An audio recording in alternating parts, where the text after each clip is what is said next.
Let's ask you about some narratives here, Marshall Faulk, that are going on right now. Cowboys are going to be one and done because we saw what happened in Buffalo. I want to think that it's different. I've seen a different Dak. The question is going to be, can Mike McCarthy get out of the way? Really? Yep. Because he's been dialing it up like crazy to this point. It's not that he's dialing it up. It's that Dak is putting him in a proper place. On the road is different. You got to have some signals and you got to be able to get into the proper place. At home, they can hear him. On the road, in Buffalo, it was no checks. Dak had to make decisions dropping back. And that's hard. Ask anybody. Ask Peyton. All of them. They get a pre-snap read and they play from that pre-snap read. If you do something, boom. They play 4 cross and they dropped it in late on him. And he had to make decisions. And your guys got to win. So give Dak the ability pre-snap to do whatever he's seeing, give him full control, and the fact that he doesn't have it may be the reason why we're seeing the Cowboys struggle on the road? That's my analogy, that he doesn't have it. What is going on, everybody? We're still on vacation, so we are not back at the Dak Attack headquarters yet, but I do still want to get some content out for you guys while I'm traveling across the United States. Let's talk about some Dak Prescott. Let's talk about who's to blame for the Miami Dolphins loss. I know a lot of people love to talk about who to blame. So anytime the Cowboys lose a game, we're going to have a little mini series that comes on the channel, which is called Who's to Blame. This series is designed specifically to properly inform viewers of the people that they should be actually pointing their fingers at, because it's very easy for everyone to want to default to Dak Prescott. But anybody who watches the sport, anybody who covers the sport in a non-biased and objective fashion, and anybody who really studies the sport, they see the value that Dak Prescott is bringing to this team. And honestly, it's a combination of things that are going wrong for the Cowboys. And anytime the Cowboys lose, the easiest thing for fans to do is default to it was Dak's fault. Now, some of this is derived from the fact that people just don't like Dak Prescott for one reason or another. We can get into a much more sensitive conversation if you want to. Spoiler alert, you got a mixed or black man leading America's team in a southern state in the United States of America that's still considered a red state. So it's no surprise that a lot of people wouldn't be necessarily supporting Dak Prescott and looking for any chance and opportunity for him to fail and wishing for him to fail, which is super weird energy as a Dallas Cowboys fan. I tweeted this the other day, man.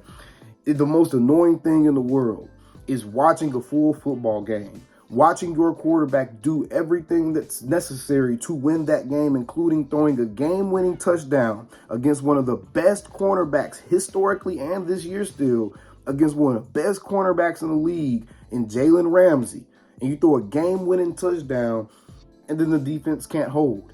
And then you blame the quarterback because then you want to try to make the botched handoff to Hunter Lipke Dak Prescott's fault when Dak Prescott put it right there on his numbers, bro. Since Pee Wee football, any person receiving a handoff will be able to clinch that football. Hunter Lipke never clinched the football. That was not on Dak Prescott's fault. And I've told y'all time and time again on this channel, if you're going to talk ball on this channel, if you're going to comment on this channel, if you're going to try to engage with the platform, I don't have time to play around with the trolls and the little children and stuff that just want to be like, oh, see, look, it's Dak's fault. This is an environment for informed football fans to come together and root for their team and discuss what's happening surrounding their favorite team, period. If you're not informed and you're not willing to be objective and look and see what's actually going on within these games, then I don't want to talk ball with you, bro. I'm super tired of the fans that want to just default to blaming everything on Dak Prescott because he's the quarterback and they don't know what they're actually looking at. So the easiest thing to do is to join in with the bar talk and just talk about how Dak should have done this, how Dak should have called this play, how they shouldn't have passed the ball on third down. They should have ran the ball on third down, and that's somehow Dak's fault.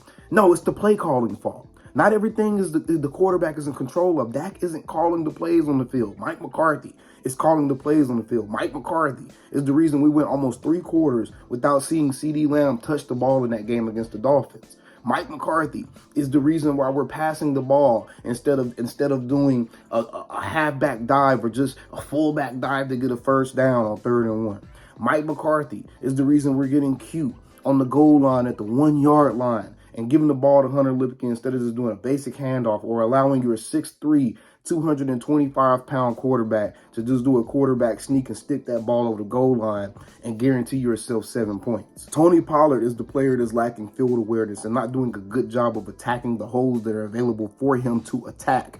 Tony Pollard is the person that's playing scared. He's playing not to get injured anymore. He's not leading with his shoulders. He's not leading with the upper part of his body. A lot of the time you see him going backwards when he's getting hit. And that's because he's already trying to find a way to the ground safely, period.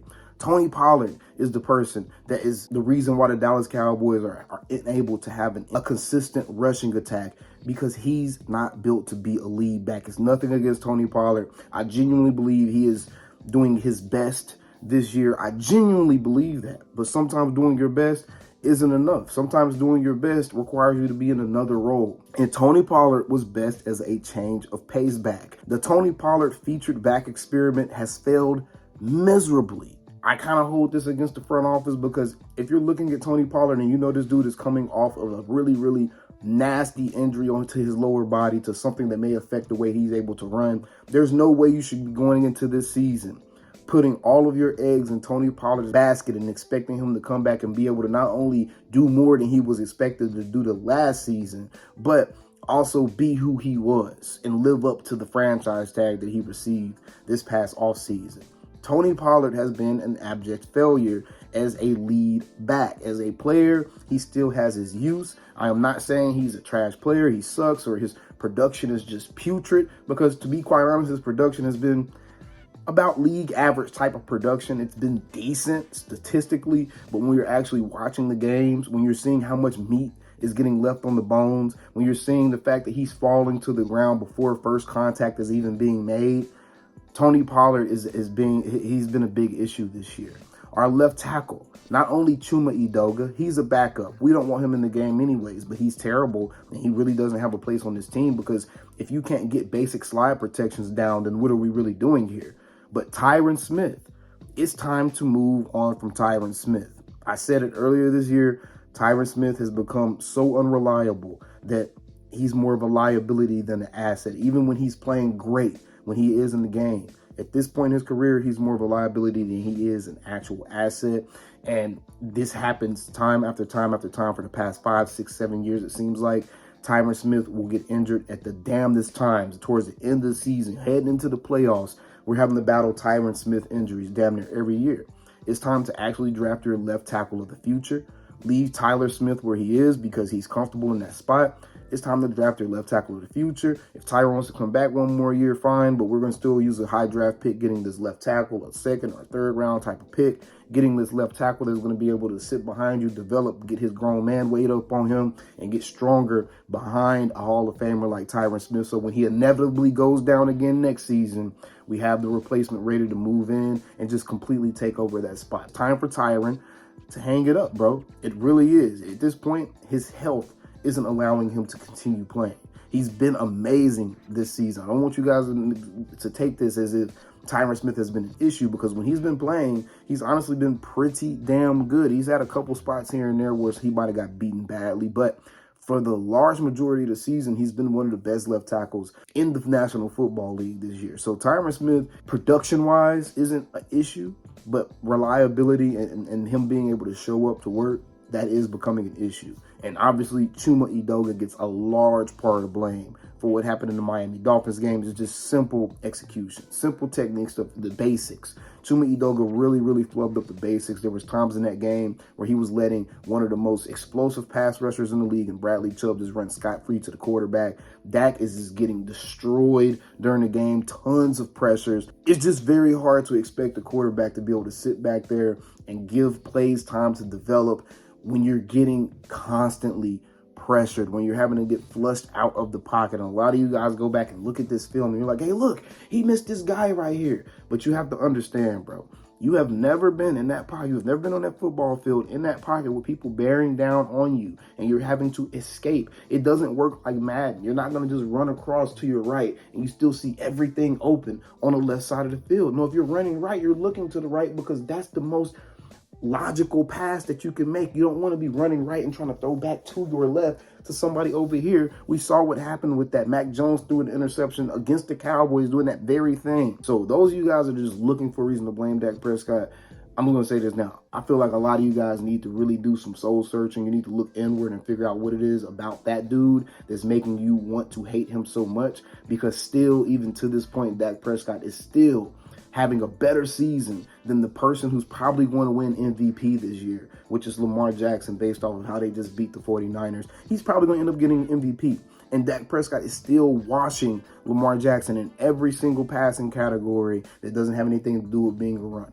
Period. Dak Prescott is still washing him. So regardless of what you want to say, regardless of how mad you want to get, there's not been one game this season. I challenge any of you watching this video, tell me one game this season that the Cowboys had to try to win a game in spite of Dak Prescott. We just saw the 49ers lose a game or try to stay in a game in spite of Brock Purdy and then get benched. And the team was actually trying to make a comeback after he gets benched. Not one time has Dak Prescott played bad enough to where you felt like the team was trying to win in spite of him. And if that's how you felt at any time watching these games, at any time this season, then you're not watching the game correctly. And you're the exact type of person that I do not want to talk ball with, because you have a hate boner and you are stuck on trying to blame a specific person. Dak Prescott is not who's to blame for that Miami Dolphins game. He did exactly what was expected of him to do, get his team in a position to win with that last tick of the second, his last possession of the game. He got his team in a position to win.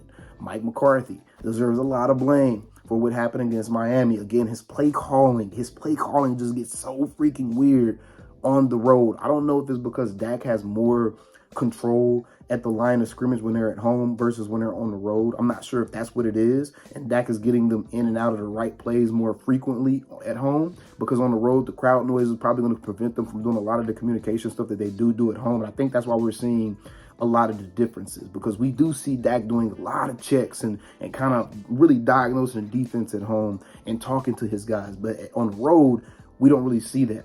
And that, to me, lets you know that that's a play calling thing. Mike McCarthy is not doing a good job play calling on the road, man. It's very, very obvious in that way.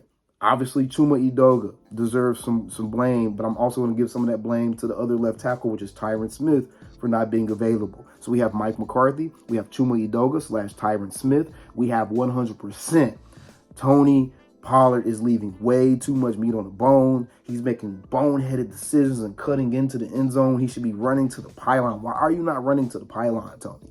Why are you not running to the pylon? Why are you cutting back into defenders and running into old linemen's backs and doing all this weird stuff and falling to the ground before first contact? Why are you doing all this, TP? I don't understand that, man.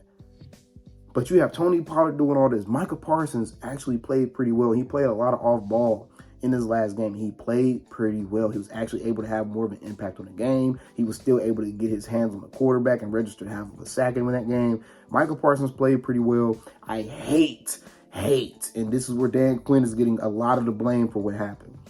I hate how Dan Quinn plays our DBs. Our pass rush is so fast and so ferocious. Why are we not playing bump and run coverage more often? If you're scared of Tyreek Hill's speed, Waddle was out of that game for pretty much the second half of that game, pretty much. If you're scared of Tyreek Hill's speed, man, bump and run with one DB, put another DB over the top so you can't get beat deep.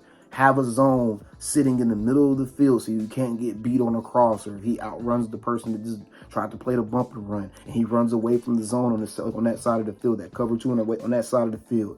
Have another zone sitting in the middle. Bro, Dan Quinn, since the Patriots Super Bowl with the Atlanta Falcons, and this is why he needs to really start to get a lot of blame, he has shown an inability to adjust in game, out of, it doesn't matter. Dan Quinn has shown an inability to adjust. At the end of that game, there was no reason the DB should have been playing 15 yards off of those receivers. I don't care how fast they are. When you're trying to play to keep a team out of field goal range, why are you playing 15 yards off of the receivers? Why are you not loading the box in an obvious running situation? Dan Quinn is not making enough adjustments. He's trying to play this hybrid defense. Damone Clark is getting exploited now. Marquise Bell, he's nice and rangy, but he's just still undersized for the position they're asking him to play. And he consistently has the DBs playing so far back. Dan Quinn 100% needs to have the microscope on him It's all fine and dandy when we're getting turnovers at the beginning of the season, but for the last 3 or 4 seasons, we have seen the Cowboys get turnovers at the beginning of the season and the defense completely slow down and turn into this bend but don't break type of defense that rarely gets turnovers towards the end of the year. And that's what we've been seeing. But who to blame? Dan Quinn, Mike McCarthy, Chuma Edoga, Tyron Smith, Tony Pollard. Those are the top 5 guys that you're looking at to pass blame to for this loss to the Miami Dolphins. Those guys right there. You're not looking at a CD. You're not looking at a Dak Prescott. You're not looking at a Micah Parsons. You're not looking at any of these dudes. Dan Quinn, Mike McCarthy, Chuma and Tyron, and Tony Pollard. Period. And don't forget Terrence Steele. Terrence Steele has been terrible this year. He has allowed the 3rd most pressures in his position this year, which means Dak Prescott has constantly been under pressure coming from the right side, and last game it was coming from both sides. He did everything he was supposed to do to get us in position to win the game. The defense let us down, as it seems like it has the capacity to do in these big-time games. We don't get the type of performances we've seen from the Baltimore Ravens, from our Cowboys defense against big-time teams. So as much as people want to talk about how Dak performs against the best teams, why have we never gotten a shutdown performance from our defense in a big game? Either way, man, y'all know always in these videos, I gotta look for something to hit how, bow, them Cowboys, man. See you guys on the next one. Take it away, man. Calling me, texting me, paging me, asking me, am I still them boys? Y'all usually check on me. Listen. I'm still them boys. Hey! Woo! Hey! I'm still them boys.